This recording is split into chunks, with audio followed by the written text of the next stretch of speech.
pull up a chair, and lower the lights. What you're about to hear can't be unheard.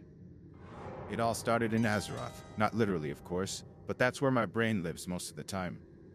I've been playing Warfare Chronicles, a huge, sprawling fantasy MMO, since I was 12. That's 15 years of my life. My character, a tank warrior named Ironclad 7, is practically an extension of myself. The game is my comfort food, my digital sofa. I know every texture, every quest giver, and every broken piece of code. So when I saw the figure standing on the main bridge of Stormwind, I knew instantly that something was wrong. It wasn't a player. It wasn't an NPC. In a game this old, you know the models, you know the assets. This thing looked like a glitch had been given a life of its own. It was tall, too thin, and rendered in a flat, matte gray texture that clashed violently with the game's beautiful, slightly cartoony graphics. It wore no armor, carried no weapon, and had no name floating above its head, just a shimmering, empty space where a nameplate should be.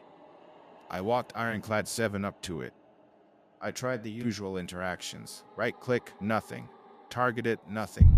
The weirdness didn't stop. When I logged back in the next day, the figure was gone from the bridge. Good, I thought. The server reboot must have cleared the bug. I spent the afternoon running dungeons, getting loot, enjoying the normalcy. Then, I decided to return to my favorite quiet spot in the game, the small hidden graveyard near the Western Plaguelands, a place only completionists ever visit.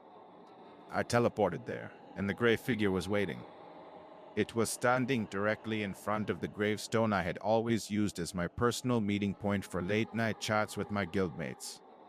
My heart started to thump a little faster. This wasn't random. The odds of a graphics bug reappearing in the exact same model, in the exact same pose, in this highly obscure location, were astronomically low. I realized it had moved. I moved Ironclad 7 away, circling the figure cautiously. Then I did something reckless. I opened the in-game chat and typed, "Say who are you?" The figure didn't move.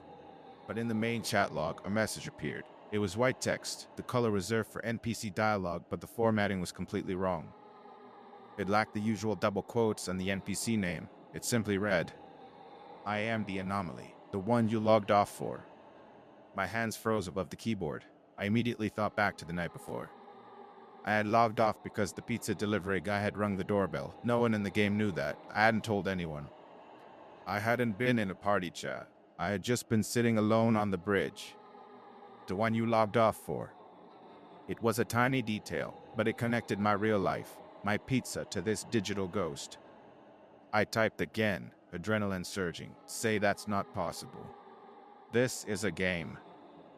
The response was instant. "It is a game for Ironclad 7. It is a home for John." I physically recoiled from the monitor.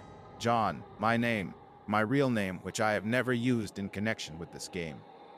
My account is tied to an old separate email address I use only for gaming. I have been pathologically careful about my online privacy for years.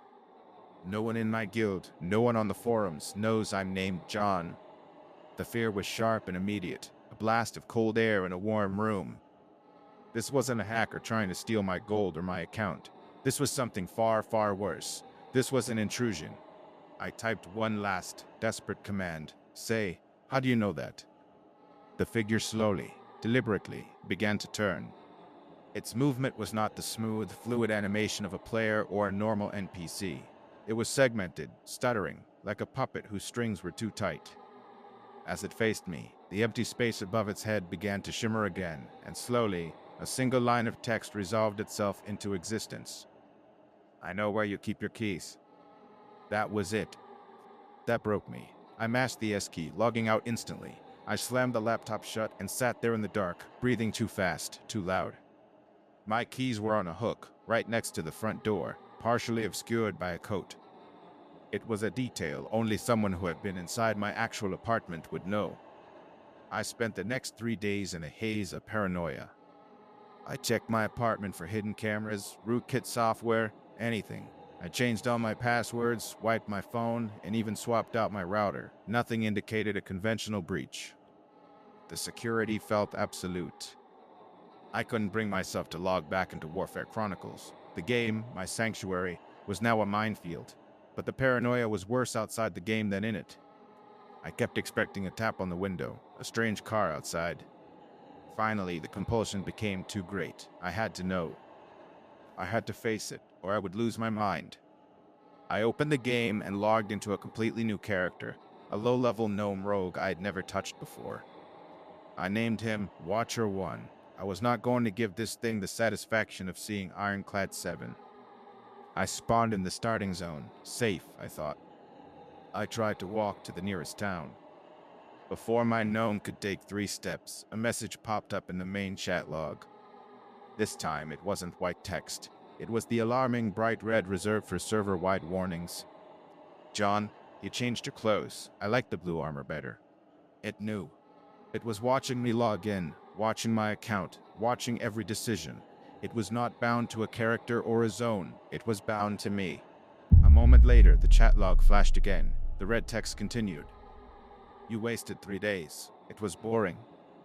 I knew I was dealing with something outside the realm of normal gaming, or even normal hacking. It seemed to have access to my digital life and my physical life, and its motive wasn't malice or profit, it was attention. It wanted to play.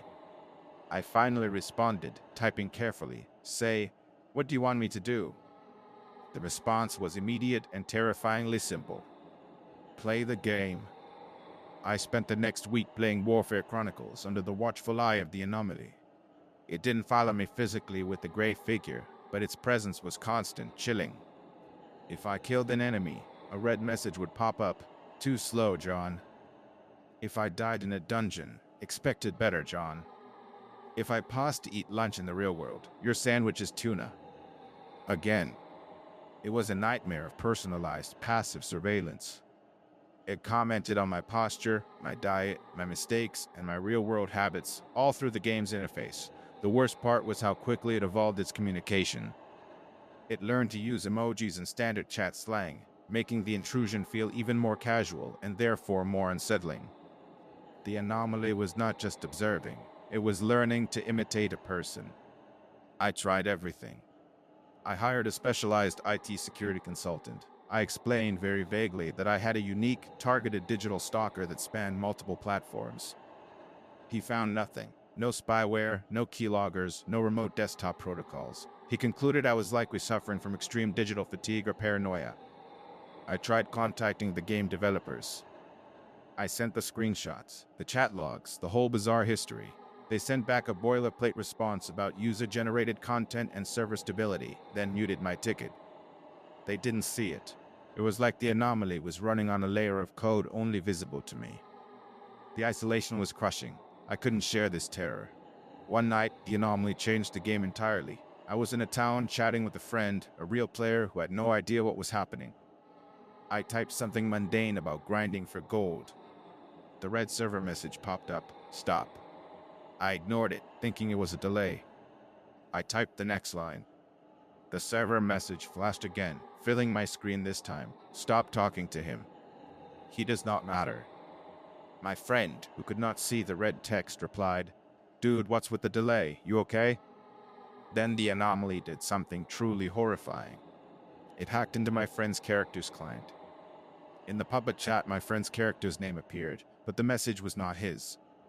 It was the anomaly speaking through him. "John, you are mine." My friend immediately messaged me outside the game, confused. What the heck was that? Did you see that? My character just typed something weird. I told him it was a massive server-side lag and logged off immediately, burning yet another bridge of normalcy. The anomaly was now capable of affecting other people and was actively trying to isolate me. This wasn't the game anymore. It was a hostile environment. I went into full panic mode. I decided I had to destroy the point of contact, the game account. I was going to delete Ironclad 7, delete Watcher 1, and delete my entire Warfare Chronicles history. I know it was foolish. The thing was in my life, not just the game, but it felt like the only way to strike back. I logged in one last time. I found Ironclad 7 standing in the exact center of Stormwind.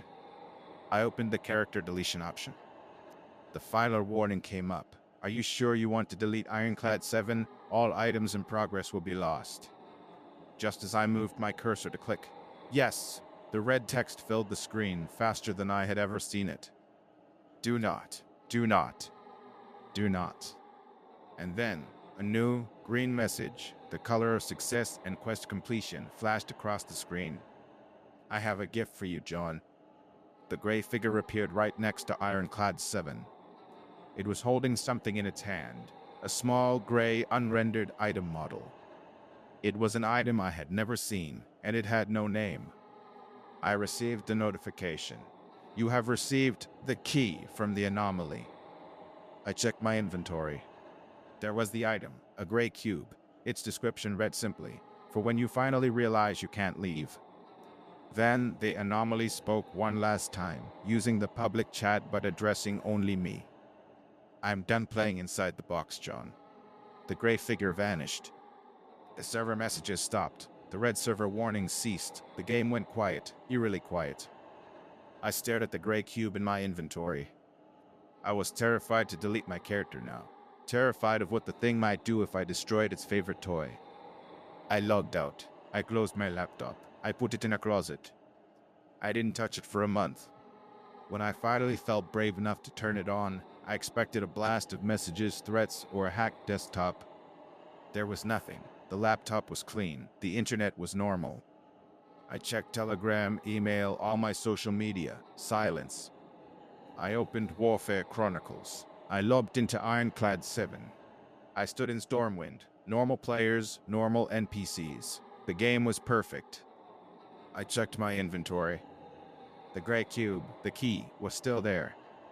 The horror finally settled, not as a scream, but as a chilling whisper. I hadn't won. The Anomaly hadn't left. It just decided it no longer needed the game. It had what it wanted, the key. I look at that item every day. I still play Warfare Chronicles, but it is no longer my sanctuary. It is a memorial to the day I lost my privacy. The game is clean. My life seems clean.